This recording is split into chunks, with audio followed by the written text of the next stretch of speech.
آج میں آپ کو ہم دو ہمارے 12 کی مووی میں کتنی سچائی ہے یہ میں بتاتا ہوں، جو قرآن اور مسلمان کو نیچا دکھانے کی کوشش کر رہے ہیں۔ پہلا آیت نمبر 223 میں اللہ فرماتا ہے تمہاری عورتیں تمہاری کھیتی ہیں، آؤ اور جس طرح بھی چاہو اپنی مرضی سے ان پر کھیتی کرو۔ اللہ نے عورت کو کھیت کیوں کہا؟ عورت اور کھیت دونوں میں گہرا رشتہ ہے۔ جب کوئی آدمی کھیتی کرنا چاہے تو کھیت خریدنا پڑتا ہے، یعنی شادی۔ جب کھیت میں ہل چلتا ہے یعنی سہاگ رات۔ ہل چلنے کے بعد اس کو چھوڑ نہیں دیتا، بیج ڈالتا ہے، پھر بارش کا انتظار کرتا ہے۔ جب بارش ہو جائے تو فصل اگتا ہے، یعنی اولاد ہونا۔ فصل خراب نہ ہو اس لیے فصل کو دوا ڈالتا ہے، یعنی عورت اور بچے کو گھر بیٹھے کھانا کھلانا۔ فصل کے چاروں طرف کا کچرا صاف کرتا ہے، یعنی اچھی طرح سے دیکھ بھال کرنا۔ فصل کو دوسرے جانور سے بچاتا ہے، یعنی جو بھی اپنے بیوی اور بچے پہ ظلم کرتا ہے تو اس سے لڑتا ہے۔ اتنا سب کرنے کے بعد بیوی اور بچے اس کو عزت دیتے ہیں، یعنی فصل کاٹنا۔ اس لیے اللہ عورت کو کھیتی کہاں ہے؟ تمہاری عورتیں تمہاری کھیتی ہیں، تو اپنی کھیتی میں جس طرح چاہو جاؤ اور اپنے لیے نیک عمل آگے بھیجو۔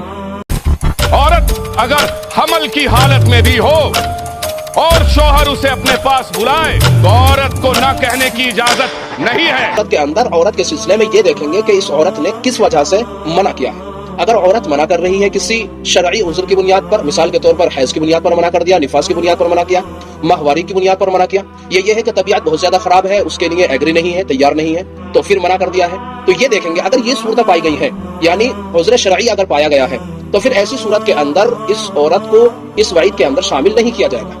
کیوں؟ اس لیے کہ اس عورت کے لیے عذر شرعی ہے۔ شریعت نے منع کیا ہے کہ ایسی صورت کے اندر آدمی اپنی بیوی سے صحبت نہ کرے۔ عورت صرف اور صرف اپنے شوہر کی فرما برداری کے لیے پیدا کی گئی ہے۔ اللہ الرحمن الرحیم خلق لکم من انفسکم ازواجا لتسکنوا الیہا وجعل بینکم مودۃ ورحمہ۔ قرآن کہتا ہے، ترجمہ کنز الایمان، تمہارے لیے تمہاری جنس سے جوڑے بنائے کہ ان سے آرام پاؤ اور تمہارے آپس میں محبت اور رحمت رکھی۔ اب کوئی مرد نہ عورتوں کو مار پیٹ سکتا ہے، نہ ان کو گھروں سے نکال سکتا ہے، اور نہ کوئی ان کے مال و اسباب یا جائیدادوں کو چھین سکتا ہے، بلکہ ہر مرد پر مذہبی طور پر عورتوں کے حقوق ادا کرنے لازم ہیں۔ قرآن میں اللہ رب العزت نے واضح احکام دی اور فرمایا وعاشرہن بالمعروف، ان کے ساتھ معروف اچھائی سے ان کے ساتھ سلوک کرو۔ عورتوں کے ساتھ عورتیں شلوار کے ناڑے کی طرح ہونے چاہیے، جب تک اندر رہیں گی بہتر رہیں گی۔ قل للمؤمنین یغضوا من ابصارہم، اے محبوب صلی اللہ علیہ وآلہ وسلم، مؤمنین مردوں کو حکم دیجئے کہ اپنی نگاہوں کو سنبھال کر رکھیں، جھکا کر رکھیں، نظروں میں آوارگی نہ ہو۔ وَيَحْفَظُوا فُرُوجَهُمْ، اور اپنی شرمگاہوں کی حفاظت کریں۔ ذَلِكَ أَزْكَىٰ لَهُمْ، اسی میں ان کے لیے پاکیزگی ہے۔ إِنَّ اللَّهَ خَبِيرٌ بِمَا يَصْنَعُونَ، بے شک اللہ تعالیٰ کو خبر ہے جو کچھ وہ کر رہے ہیں۔ وَقُلْ لِلْمُؤْمِنَاتِ، اور اے محبوب صلی اللہ علیہ وآلہ وسلم، مؤمنہ عورتوں کو بھی حکم دیجئے یغضضن من ابصارہن، کہ وہ بھی اپنی نگاہوں کو جھکا کر رکھیں، سنبھال کر رکھیں۔ اپروپریٹ ٹرانسلیشن ہوگی سنبھال کر رکھیں، آوارگی نہ ہو۔ وَيَحْفَظْنَ فُرُوجَهُنَّ، اور وہ بھی اپنی شرمگاہوں کی حفاظت کریں۔